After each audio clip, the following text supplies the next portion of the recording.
Pakalbėkime apie amžėjimą. Asta yra nuostabus pavyzdys, kaip gali atrodyti moteris. Asta, gal jūs iš tikrųjų mėgate šaldytuvę? Iš tikrųjų ne. Iš tikrųjų ne, bet manau, kad kompleksiškumas ir nuoseklumas, rūpinantis savim, vis tik yra labai labai Grožio srities specialistai dažnai susiduria su tuo, kad moteris nori C, bet nežino, kad reikia startuoti nuo A. Tai svarbiausia, kai jums yra virš 20-25 metų, kreiptis į specialistą ir parinkti savo tinkamą priežiūrą bei padaryti tokį procedūrų planą. Ir aišku, jau tuomet kreiptis į dermatologą tam, kad pažiūrėti, ar jums iš tikrųjų reikalingos intensyvesnės procedūros. Bet jūs sakot, kad tą priežiūros planą, ne? Tai sakykim, vis tiek ateina kitos merginos, kurios galbūt daug kas dabar jau daug ką moka, bet vis tik tai kartais ne visai teisingai, ar ne? Tai ką jūs joms siūlot, ar ne? Tą bazę, tą A, kaip pavadinkim. Svarbiausia suprasti, kad gražiai atrodanti oda tai yra švytinti oda. Tai svarbiausia yra gražiai ir teisingai ją nuplauti, prižiūrėti, naudoti tinkamas priemonės. Ir jeigu jums yra 18 metų, tai nebūtina naudoti priemonės, kur yra parašytas nuo amžėjimo. Tos priemonės turi atitikti būtent jūsų amžiai. Ir svarbiausia, nepasiklysti ir kreiptis į teisingą specialistą, kuris jums padės, o ne padarys tai, ko jums nereikia. Pašnekėkim apie tas procedūras, apie kurias jau galim kalbėti, kada jau moteris užaugo, taip pavadinkim, ir ji jau kažkuo nepatenkinta savo veide, ne? Sakykim, botulinas, ne? Ar dažnai, tarkim, kreipiasi į jūs moteris, gal neteisingai sakau, ir moteris, ir vyrai, ar jau nemetas, sakykim, man nušauti ten tą su botulinu tą raukšlę kaktoje? Praktiškai dauguma ateina ir net parodo nuotrauką, kad noriu taip. Sakykim, labai daug spaudoje ir apskritai daug nuomonių, kad botulina, kad tai yra blogis, iš principo blogis. Toks terminas kaip botulininės lūpos išpūstos, ar ne? Arba ten kažkoks tai surakintas veidas. Aš sakyčiau, čia daugiau atsiranda iš tokio nežinojimo, nepasiskaitimo ir iš tamsos. Ne? Dažniausiai apskritai, kai tu nežinai, kas tai yra, tu bijai tų dalykų. Tai aš nesu prieš, bet ir pati taikiau po savo operacijos, kai nejudinau vieną veido pusę. Tai nėra iš tikrųjų blogis, bet tiesiog reikia, aš savo praktikoje ką matau, kad reikia kreiptis ten, kur matai gražų pavyzdį, kaip ir Asta gražiai atrodo, labai svarbu pažiūrėti, kaip pats gydytojas atrodo, tam, kad tas tavo veidas nebūtų toks dirbtinis, o būtų panašus į tave, bet šiek tiek geresnė versija negu pats esi. Taip skamba gražiai, bet iš tikrųjų, jeigu taip labai konkretizuotume, ne? Dažnai nuskamba klausimas, man 30 metų. Aš dar jauna, visi man sako, tu gal išprotėjai, tu sugalvojai čia dabar atlikti botulino injekcijas, taigi tu pasikeisi, išsitampysi, viskas deformuosis ir ką tu darysi, kai bus 50. Tai dažnai tokiu atveju sakau, kad yra procedūros, kurias mes norim nutolinti. Taip, neskubėkim, sulaukim vyresnio amžiaus, tada jau kažką ten trupučiuką koreguosim, tempsim ir taip toliau. Bet su botulinu trupučiuką kitaip, nes mes su juo atliekam prevenciją, ne? Nes kuo anksčiau atsirado raukšlė, o tai yra genetika, dažniausiai, jeigu pas mamą griovys tarpuokį, pas tėvą griovys tarpuokį, dovanokit ir pas jūs bus griovys tarpuokį. Greičiausiai, geriau nebus. Tai jeigu mes matom, kad jums 30 ir jau prasideda tendencija, jau formuojasi tas įlinkimas arba ta raukšlė, kuriuos atlieka raumenys, kas nieko bendro su senatve. Taip, jūs nuostabi, graži, jauna, bet raumenys jūsų sportiški. Ties ta vieta oda lūžta visada. Tai reiškia, jeigu mes laiku nepablokuosime to judesio, mes įkirsime tą raukšlę.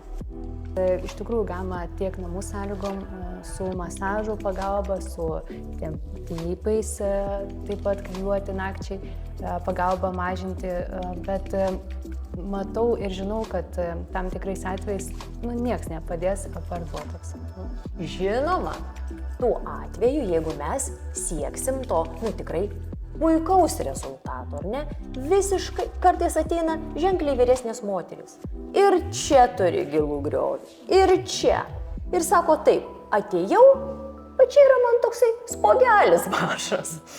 Aš dėl jo jaučiuosi nepakankamai graži, ten sena ir visa kita. Nuimkit man tą kažkokią ten cistelę, komedoną ir taip toliau, ir aš jausiuosi gerai. Ir tai yra nuostabu. Jeigu tu jautiesi gerai, tai jokios tau procedūros, injekcinės ir taip teisinga priežiūra ir viskas.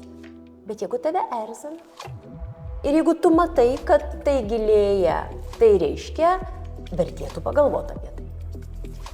Kaip žinia, adata ne visoms. Ir tikrai yra moterų, kurios bijo, nenori ir iš principo nenori kalbėti apie kažkokias adatinės procedūras, invazinės procedūras. Ir tada natūralu, kad jos kreipiasi į kosmetologą, kad pagelbėtų išlaikyti tą kuo jaunesnę, gražesnę odą, be kažkokių invazijų. Tai kokios jūsų paslaptys? Šiais laikais yra tikrai didžiulis pasirinkimas tiek produktų, tiek procedūrų ir kiekviena moteris gali leisti savo būti graži. Tai pagrindas yra antioksidantai, tai yra vitaminas C. Jeigu jūs turite nelygų odos reljefą, įtraukite rūgštinės priemonės, kurios skatina odos regeneraciją. Bet taip pat nepamirškime retinolį, kuris skatina irgi regeneraciją.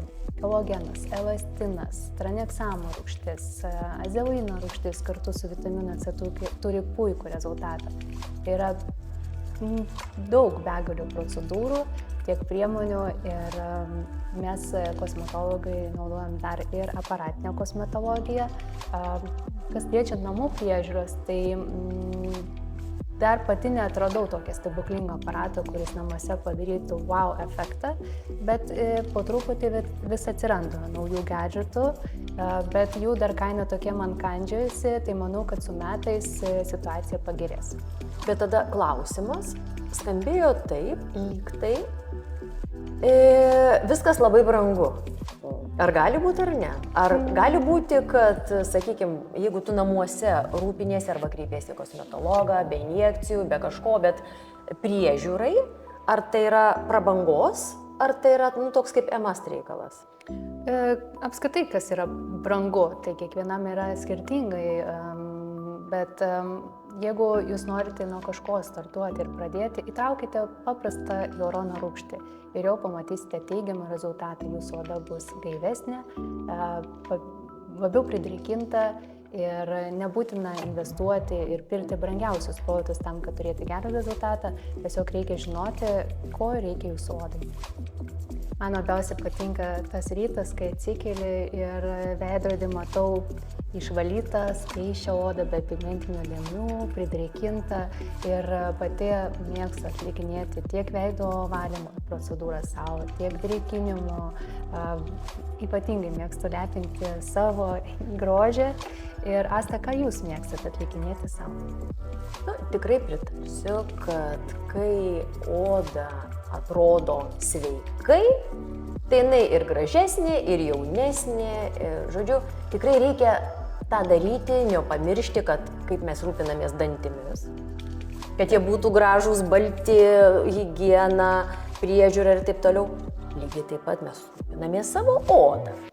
Kartais ateina laikas, kad paprastų kremukų, net ir stebuklingų kremukų nebeužtenka. Tada jau tenka susidurti su adata. Arba su kitom kažkokiom procedūrom, negaliu visko dabar imti ir atskleisti, bet pasakysiu, kad gana populiari procedūra yra su gintaro rūgštim. Ten vienokios, kitokios yra įvairių, bet aš mėgstu procedūras, kurios nedidina, nepučia ir nekeičia veido išraiškos, bet visą laiką stengiuosi savo pacientėms sakyti, suduot ir savo, suduokim teisingą loginę medžiagą, statybinę medžiagą ir kad mūsų oda kiek gali pati iš savęs, bet tegul jinai dirba, tegul jinai sportuoja ir išsportuoja arba pagamina tokį rezultatą, kuris mums yra geriausias. Ar ne? Tai reiškia, ta procedūra, kur yra hialurono rūgšties kaip drėkiklio, ne kaip pūtėjo, ar ne? Ir gintaro rūgšties kaip galingo antioksidanto, kuris šviesina, tolygina, skaistina, tai ta kombinacija mano odai padeda atrodyti geriau. Aš tą mėgstu ir nebijau siūlyti savo pacientui.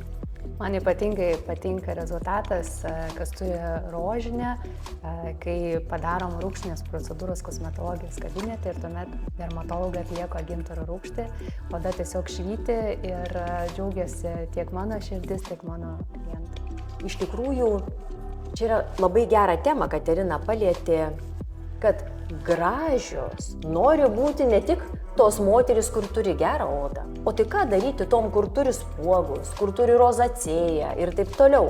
Jos irgi nori turėti tą grožį, tą jaunystę, tą skaistumą. Tai visada yra gudru, kada mes galim suderinti priemonę, kuri ne tik gydo, ramina ir duoda gerą efektą, pavyzdžiui, kapiliarams, bet plus prideda drėgmės, skaistumo ir jaunystės odai. Tai tada aš manau, va čia yra tas siektinumas atrasti tokią priemonę, arba tokią procedūrą, ar tokį aparatą, kuris turi dar papildomų pliusų, kad ne tik duoda gerą ten kažkokį terapinį efektą, bet ir jaunystės efektą. Paskutiniais metais pastebiu ir džiaugiuosi, kad vis daugėja klientų, pacientų vyrų ir dažnai būna ateina ir klausia tiesiai, kad kas yra retinolis, ar man jo reikia. Tai džiaugiuosi, kad jie taip pat pradėjo rūpintis savo grožiu, o kaip pas jūs yra, Asta, ar ateina vyrai? Ateina. Iš tikrųjų paantrinsiu, kad vyrai labiau susirūpino savimi. Ir tikrai, manau, labiau pripažįsta, kad sveikai atrodanti oda tai yra normalu. Tai nėra kažkokia tai puikybė arba kvailystė arba užsiėmimas nežinia kuo. Odos sveikata yra kaip ir bet ko kito sveikata, ar ne? Tai kad neatrodytų geriau, kad neatrodytų jauniau, manau, kad mes tikrai galim jiem pagelbėti. Tai pradžiai maždaug 20 mes kreipiamės į kosmetologą, tuomet kartą į metus yra būtina apsilankyti pas dermatologą ir jau dermatologas pasako, kada reikėtų atlikinėti estetinės procedūras, o kadagi reikėtų atlikinėti kitas jau intensyvias procedūras, operacijas ir reikėtų kreiptis į plastikos chirurgą. Iš tikrųjų, manau, nėra vieno atsakymo, kada kreiptis į tą plastikos chirurgą. Tarsi priimta, kad palaukim, sulaukit, 50 metų ir jau tada galim jau kreiptis į plastikos chirurgą. Bet, sakykime, yra būklių, ten nusėdę vokai. Tau 30 ir tau tas vokas sunkus ir trukdo. Tai, manau, net ir pakankamai jaunam amžiui, jeigu yra rimta problema, galima kreiptis pagalbos ir apskritai 21 amžiui gyvenam, ar ne? Aš manau, kad mes jau išlaisvėję esam ir jeigu matom, kad nei kosmetologas, nei dermatologas nebegali padėti mums išspręsti mums nepatinkančios problemos, tai tada drąsiai galima kreiptis į plastikos chirurgą, galbūt jis galės imti ir padaryti geriau, kad žmogus jaustųsi tikrai jau pasitikinti savim. Nes aš dar pridursiu, kad psichologinė žmogaus būsena yra ypatingai svarbi ir moteriai grožis tikrai suteikia didžiulį pasitikėjimą.